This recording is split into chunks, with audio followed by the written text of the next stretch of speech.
Continuamos con el penúltimo vídeo sobre el nivel morfológico. Nos quedará solo uno para explicar los tipos de palabras según los monemas que las componen, que es muy sencillo y, bueno, para hacer algo de práctica, ¿no? Y poner en juego todos los conceptos aprendidos en alguna práctica. Vamos a ver la composición. Proceso de formación de palabras, el último de ellos y el más complejo, por el que se unen dos lexemas. Es verdad que podría unirse no solo el lexema, sino que realmente uno de los dos lexemas podría haberse derivado o haberse flexionado, como aquí tenéis punta en puntas. Lo que sí le ocurre siempre a la composición es que tiene como dos puntos de partida, ya que hay dos raíces o dos lexemas. Uno, sacar en este caso, y otro, punta. Y en el momento en que ambas raíces o ambas líneas de evolución de la palabra se unen, se da el proceso de composición. Ved que en el análisis en corchetes, en el análisis morfológico, se asigna un corchete para cada una de las raíces y luego un corchete que los engloba a ambos, que sería el proceso de composición. O sea, aquí tenemos sacar, aquí tenemos puntas y la composición se señala con un corchete que engloba sacapuntas, que es lo que me indica la composición, ¿vale? Se clasifica como sustantivo compuesto. Un problema habitual de la composición es saber si las unidades a las que nos referimos son lexemas o morfemas. Esto ya lo vimos en el vídeo número 3, cuando empezábamos, cuando intentábamos diferenciar los tipos de unidades. Hay que saber si las unidades que presentan solo una de las dos propiedades que suelen tener los lexemas los vamos a considerar lexemas o no.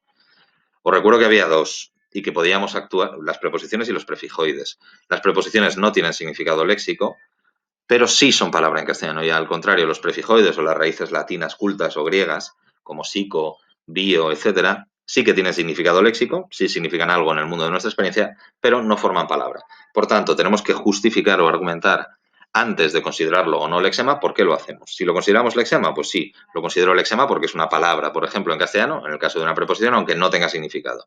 O pues no, no lo considero lexema porque carece de significado léxico.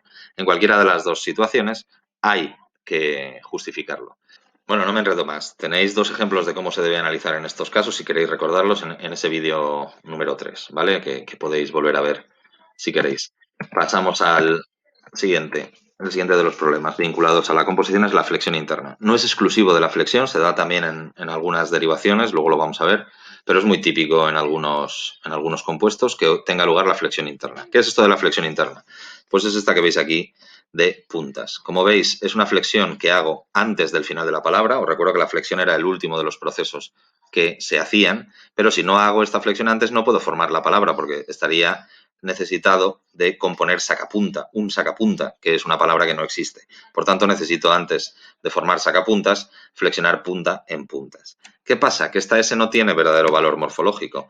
Observad aquí, yo no puedo formar sacapunta porque esa palabra no existe y luego formar sacapuntas. Así que previamente tengo que haber flexionado solo punta para poder formar sacapuntas.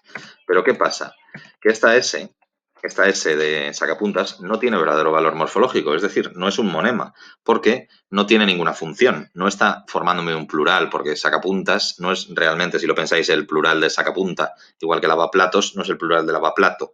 Así que esa S es necesaria en la formación de la palabra, pero no tiene verdadero valor morfológico. Esto es una flexión interna y como veis, en el que está correctamente analizado, como veis, se marca la flexión interna en la formación de la palabra, pero no se marca esa flexión en el morfema, porque eso no es un verdadero morfema, como os he dicho.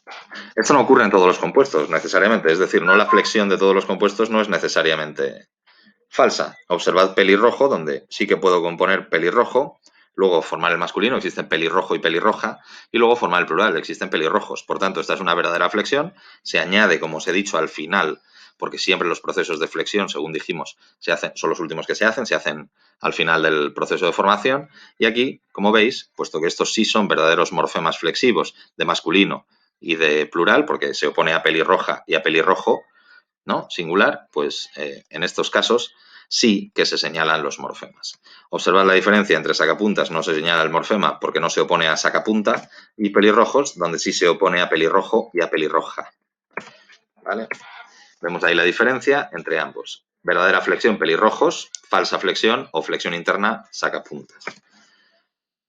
Otro caso de flexión interna muy habitual es el de los adverbios en mente. Ahí tenéis un ejemplo. Si recordáis, mente es un sufijo que forma adverbios a partir de adjetivos, pero de adjetivos femeninos. Es decir, antes de formar el adverbio en mente, hay que formar el adjetivo femenino. Tenéis aquí un claro ejemplo de rápido. Para poder formar rápidamente, primero tengo que flexionar a rápida, pero esta A de rápida no tiene verdadero valor morfológico porque nuevamente no me está indicando femenino, ya que los adverbios no tienen ningún género. Por tanto, es un falso morfema de género femenino que, sin embargo, necesito para formar la palabra, porque no puedo formarla a partir del masculino rápido, salvo que considerada que el morfema derivativo sufijo es amente, cosa que no tiene mucho sentido, ¿no? Esto es todo sobre la flexión interna.